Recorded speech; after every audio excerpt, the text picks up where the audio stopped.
Om Shanti.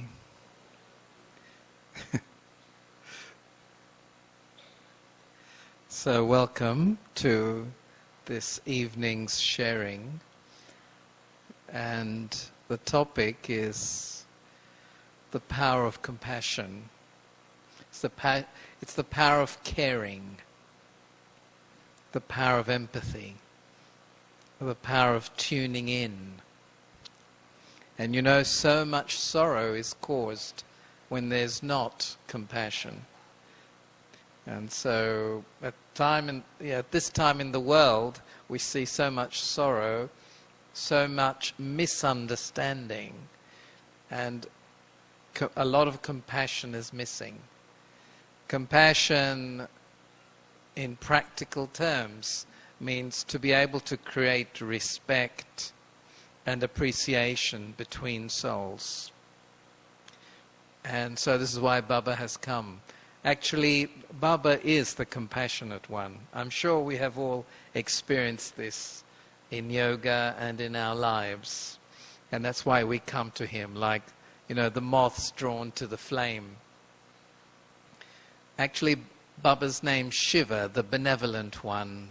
Benevolence, when it is expressed, one of the ways it expresses itself is in compassion. That deep caring for souls, to liberate them, to take them out of their sorrow, in whatever way that sorrow is being felt. So Shiva, benevolent, the compassionate one.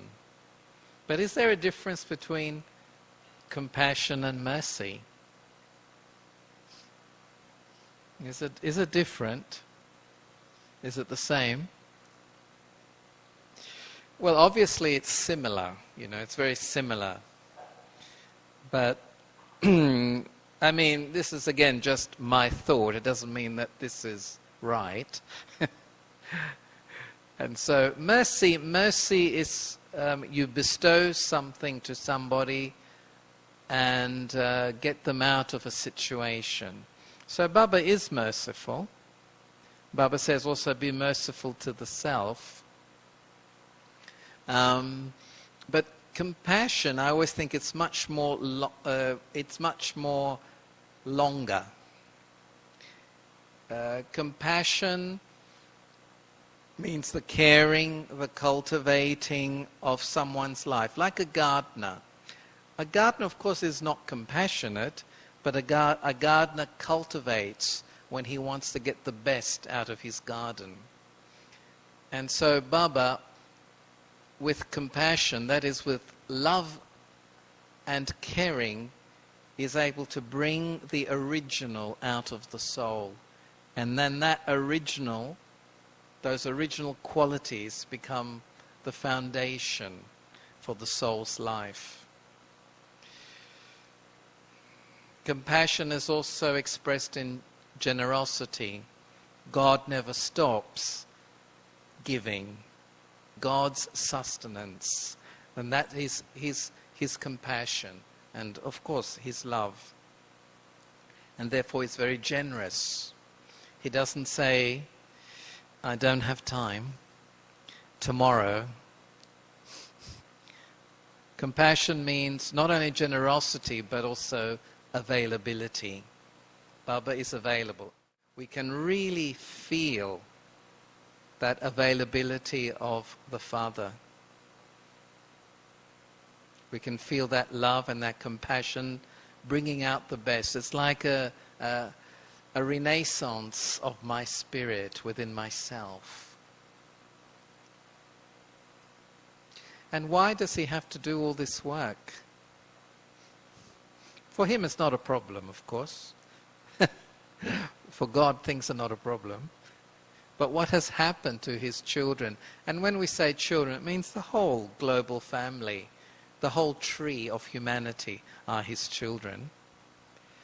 Because of what Baba said this morning, Maya has made you bankrupt. Totally bankrupt.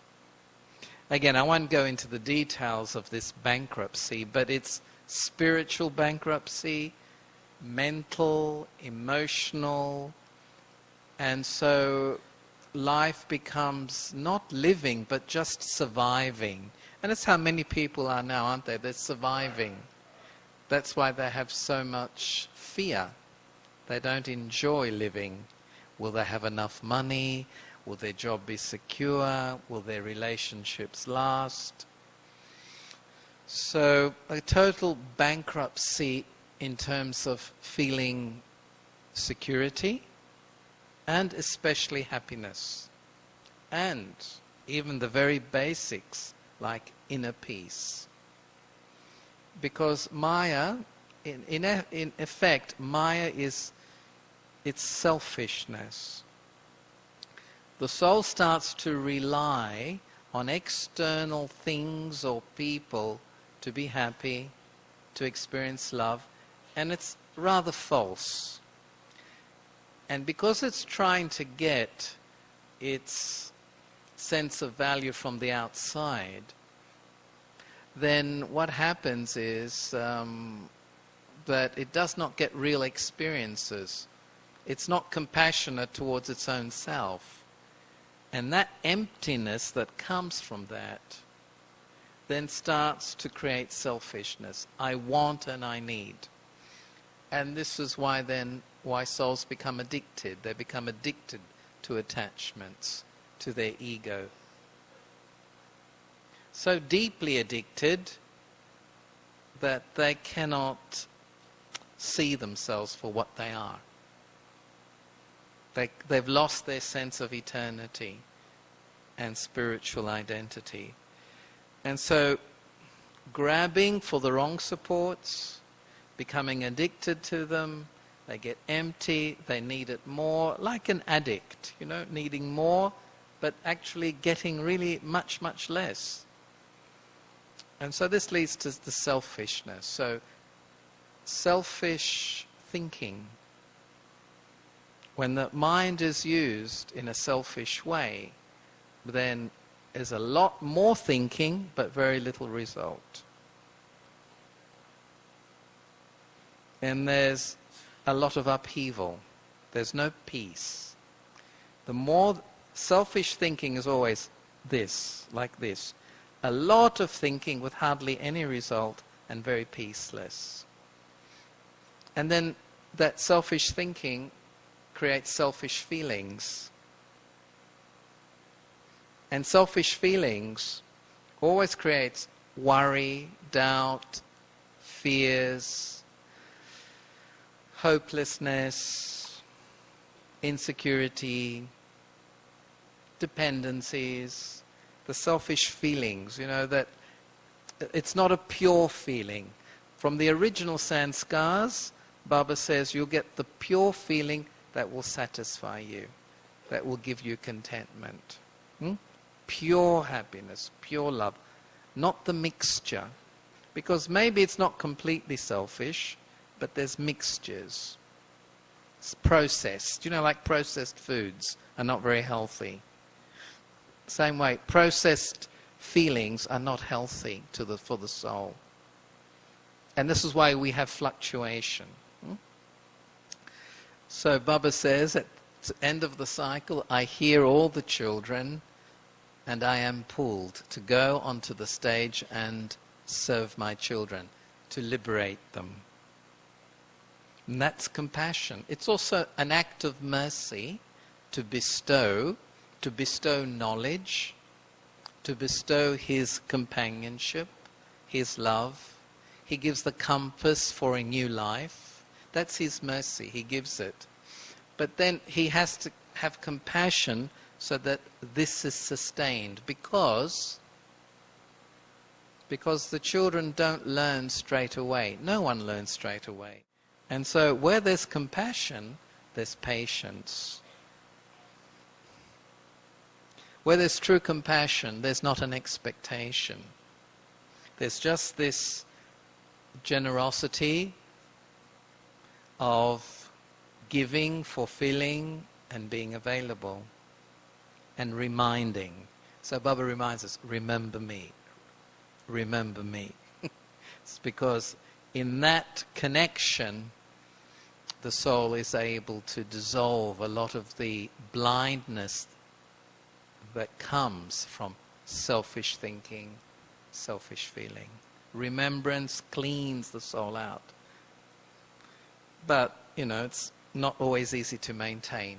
Baba understands. Compassion means to understand the position of the other, accept it, and work with it. And so Baba is the truth, and truth is compassionate. It doesn't argue or push. Truth is not dogmatic. Truth is very sweet. And this is something also even about God that we forgot. So Baba, we see that actually he is very inclusive. He cares for the whole family of humanity. And he will give extra to his special children, the ancestor children. Why? Because they're going to help the rest of his other children.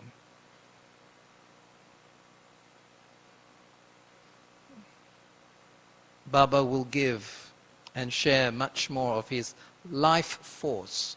Baba's power is his life force. He gives it. He'll give it to the children who will not waste it. He'll give it to the children who will use it, yes, for their own self-service, but also for the service of others. To serve the sorrow of others, so that they also become free. Because Baba's compassion creates this feeling of upliftment. Because real compassion uplifts. It doesn't want you to remain in the same position. You see, the problem with mercy is that, especially when people do it, it starts feeling sorry for somebody. Compassion will not feel sorry. Compassion will uplift. Because if you just feel sorry for somebody, you may not uplift them, and actually you may keep them in a state of dependence.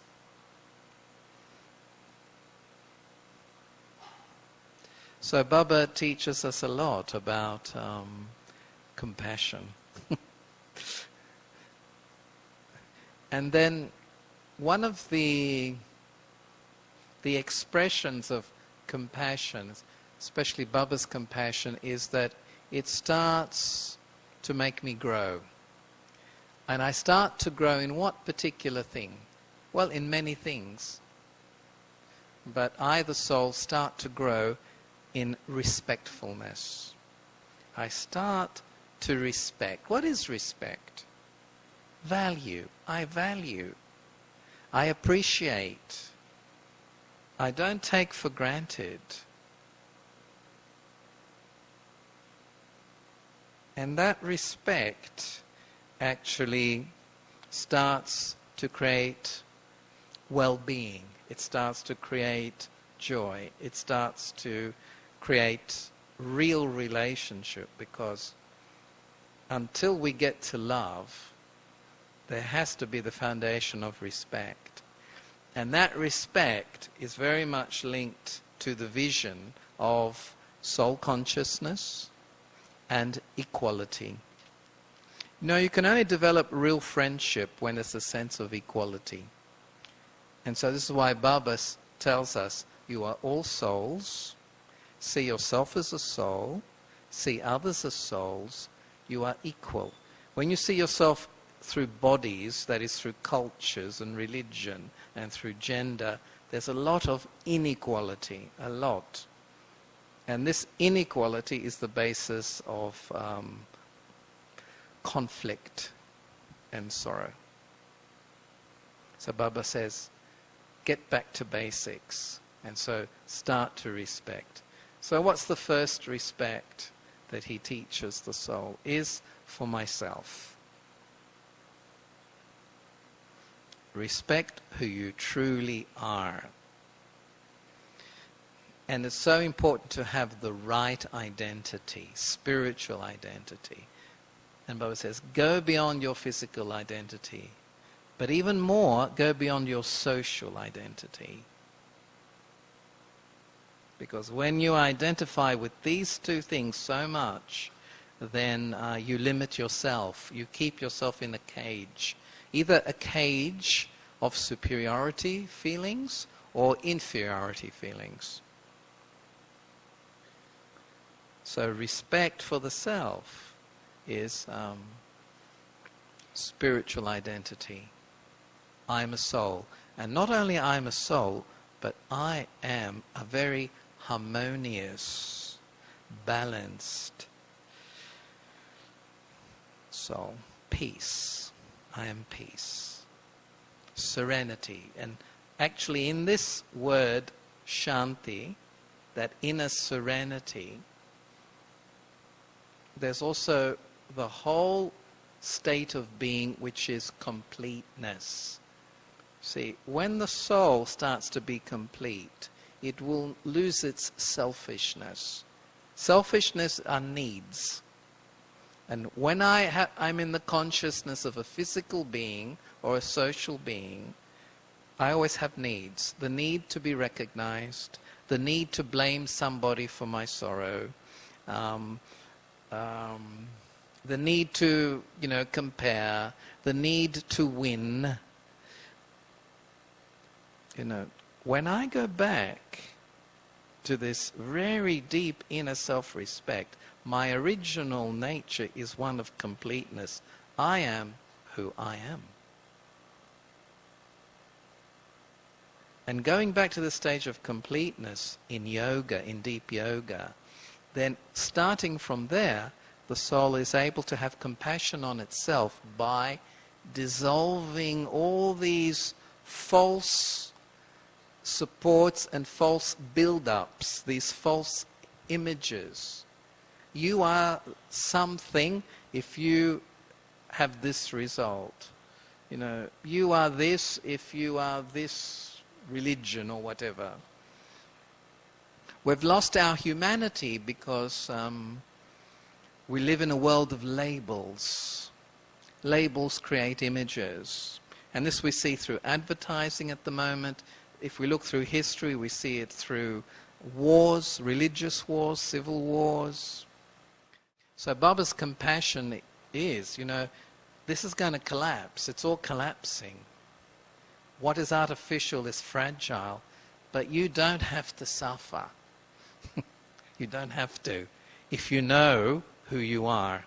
So Baba's compassion in giving us knowledge helps me to strengthen myself from inside.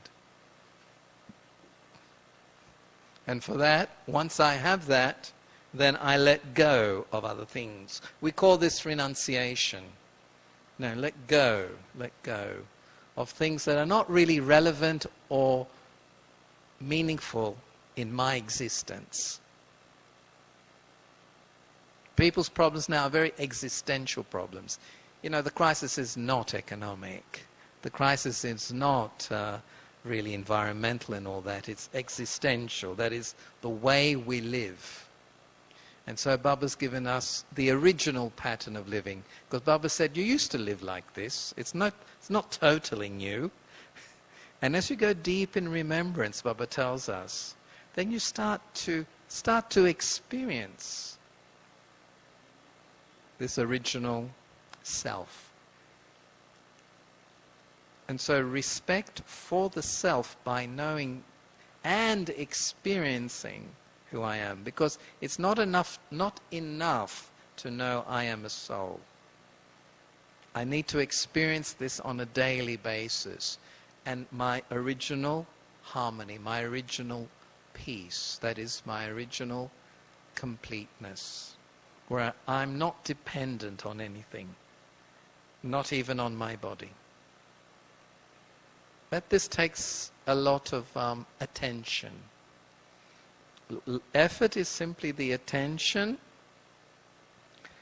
on I, the soul, and not I, the social being, I, the physical being. We've been doing this a lot. And so this is why this sanskar of wrong identification is so strong. It doesn't go away in a day.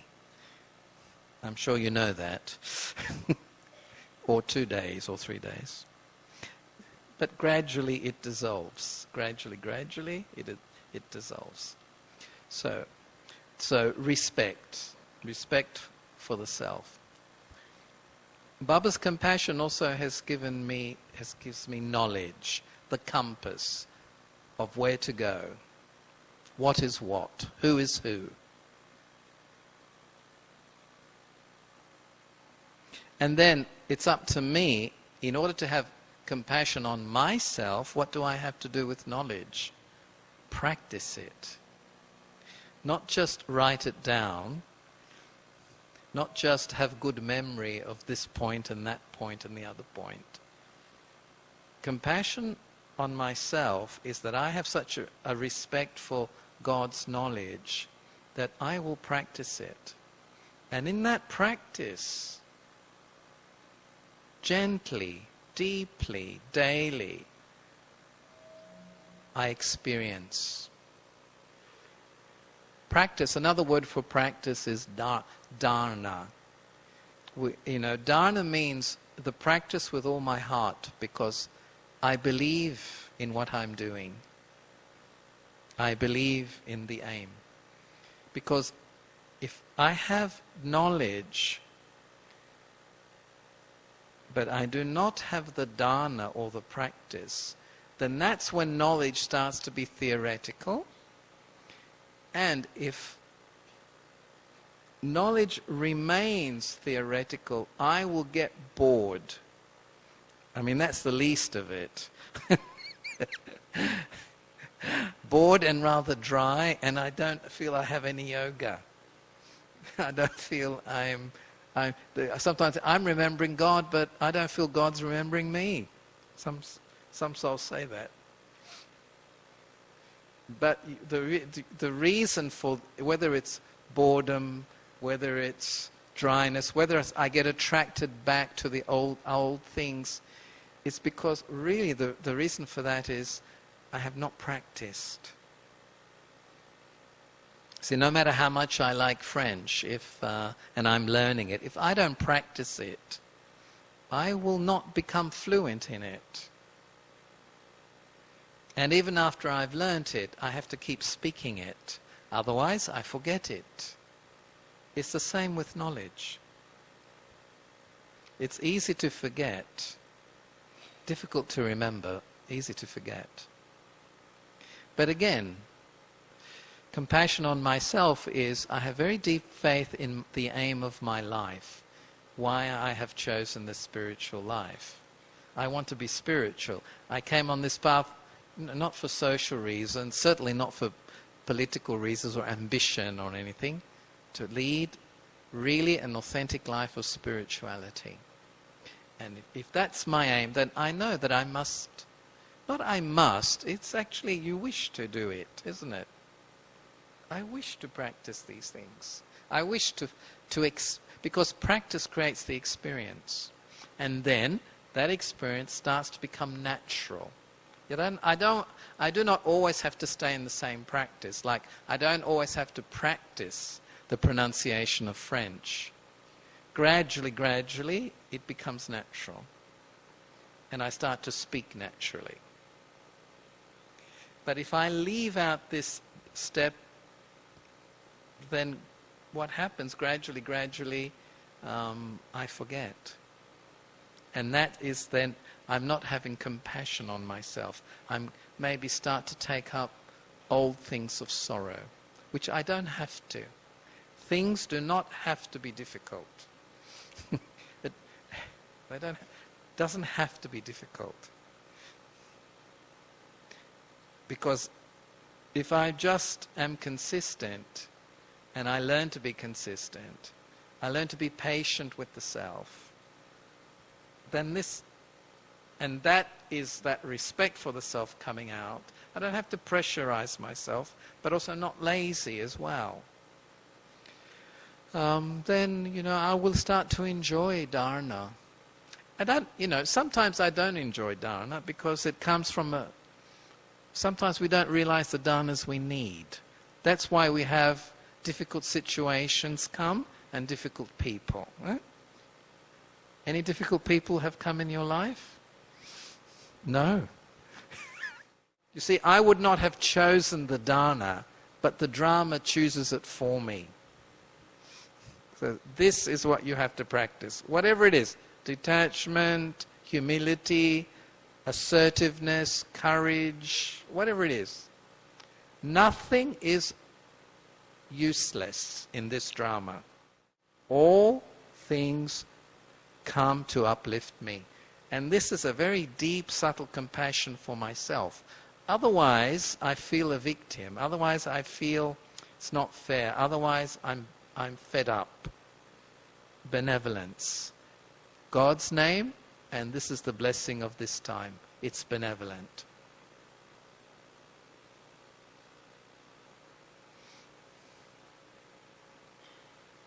And another thing too, besides the respect for knowledge, is also the respect for God, for Baba. Because either some of us were a bit atheist, or didn't think about it much, agnostic, or had very old religious ideas about God. But Baba's compassion to us is that he reveals himself as he is. And he says something like Sat Shri Akal. He says, I am the truth, I'm the elevated one, I'm the immortal one. Sometimes he says also, I'm the blissful one. And above all, he says, I'm the non-violent one. Come to know me as I am, in the heart of silence, come to me there. Baba invites us, always invites us. And so Baba reveals things about himself and how he facilitates our liberation to become free. It's one of our most cherished values, and I think states of being, is we really cherish freedom. And so Baba facilitates this freedom from myself, because it's not a freedom from other people. It's not a freedom from a country. It's a freedom from myself. And only he has that compassion and that benevolence to help facilitate this without damaging and interfering. Human beings, even with good intentions, can do a little damage. I do it to myself. But when we start to really recognize, not just understand, but recognize Baba, then we start to trust. Trust is very important. Trust is I think it's one of the things that comes from when you're compassionate to someone, for example, they'll trust you. When you tune into them, when you're sincere with them. Same, we trust God, we trust Baba.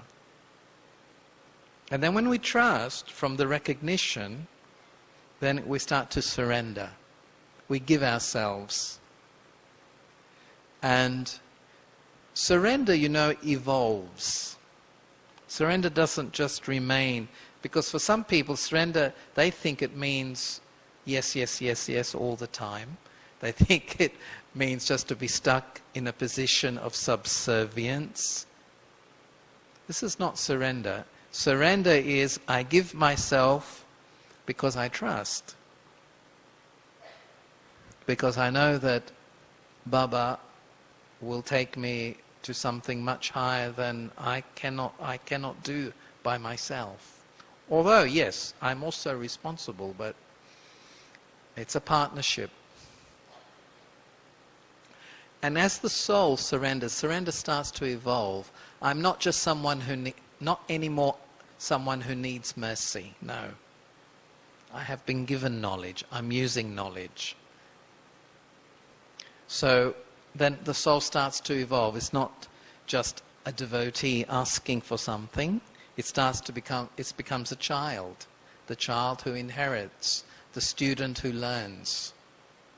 And then the soul starts to become a friend and a companion in the task. In the beginning, it was somebody who needed some direction, some power, something. Baba gave it. And then the soul starts to become stronger and starts to participate in the Father's task of, serving the other brothers and sisters, whatever religion they may be in, whatever country they may be in whatever way they need. So surrender evolves to the point of divine companionship, spiritual companionship, as a reality for the soul. It's not just an intellectual concept. Yes, I am combined with the Father. How to do it? And, I won't go into, how we know, I think, but the important thing of how is daily. Daily, wherever I may be. But why not? I enjoy this companionship with my Father. It's the time to be with Him.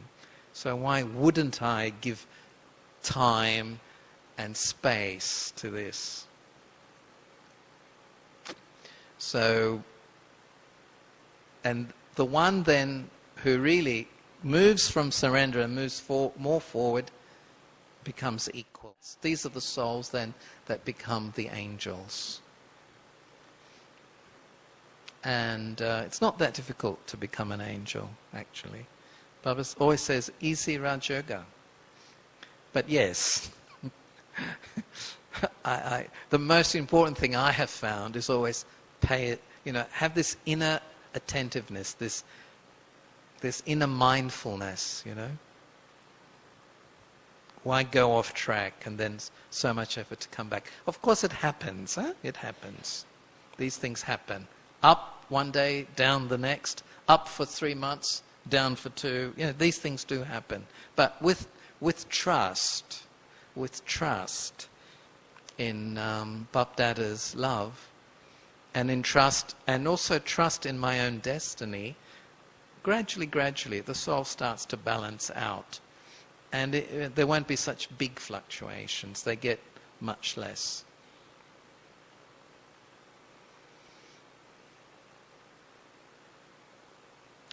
And then there is many other types of respect that I won't go into right now. But, for example, a respect for time. It's the time of creating and facilitating the original. And so therefore, wouldn't I use my time effectively, efficiently?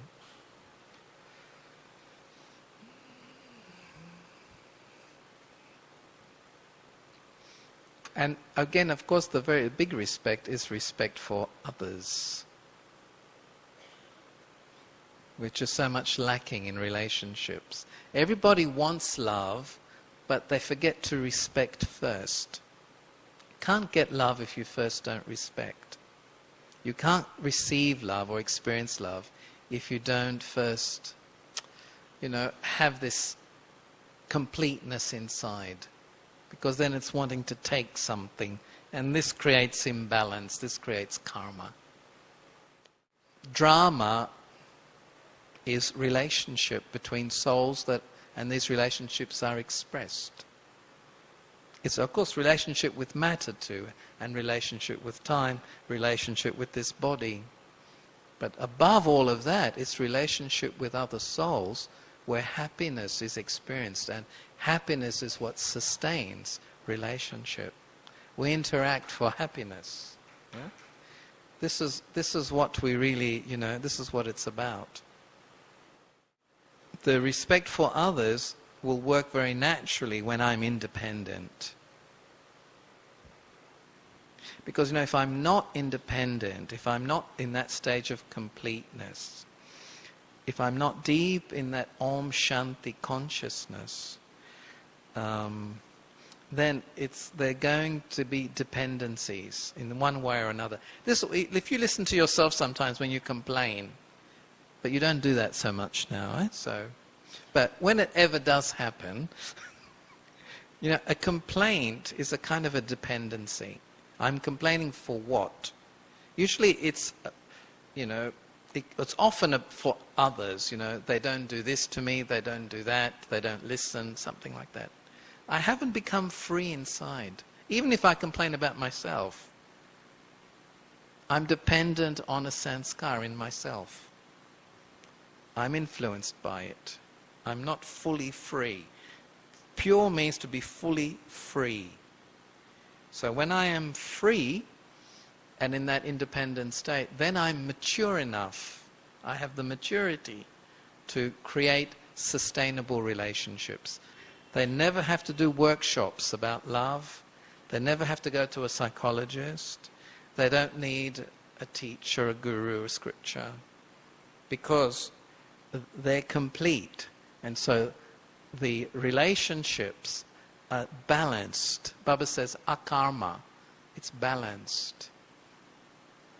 Well, of course, when this starts to be lost, then things start to go a little bit off. But now's the time for relearning, repositioning. And Baba says, in remembrance, just jog your memory. Just go back inside. You'll start to experience what it means to be complete. You start to see it as a reality.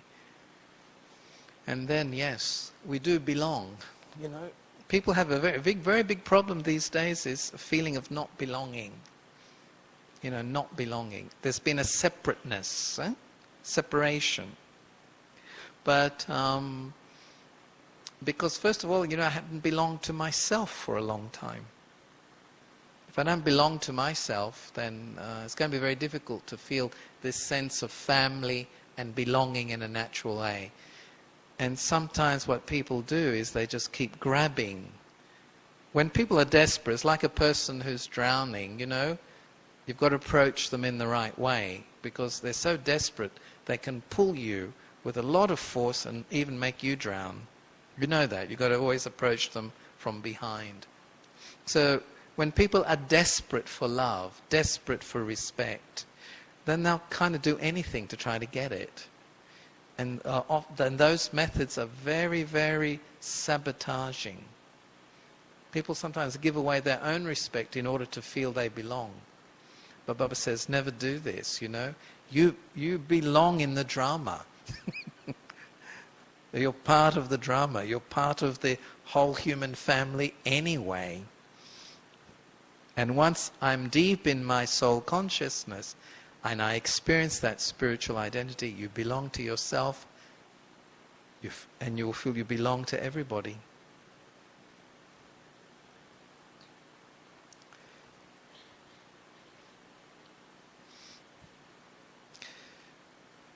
And how can we, make compassion more practical? What's a practical compassion in terms of existing here now? Whether as servers, whether, as just children of the Father, whether, as members of the big family of humanity.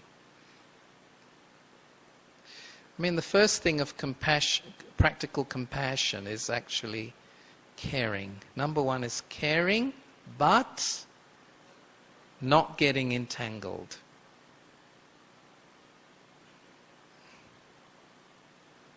Because without care, we can become very insensitive. I'm not here just for my own elevation. I'm not here just for me to feel Om Shanti. First, of course, I do have to feel that, but then there's always the step of, embracing others and showing them what it means to be connected to their inner peace and to find their inner foundation, their independence. So caring, but not getting entangled. Won't be able to help if you get over-involved. And another one is to be up above, but also to be present. To be in the incorporeal truth, but also to be here. And to be also silent, but communicative, with a lot of very good feelings all the time. Anyway, there's a few other things in practical compassion, but these are some of them. So I'd like to conclude there. And okay, so Om Shanti, and all the best.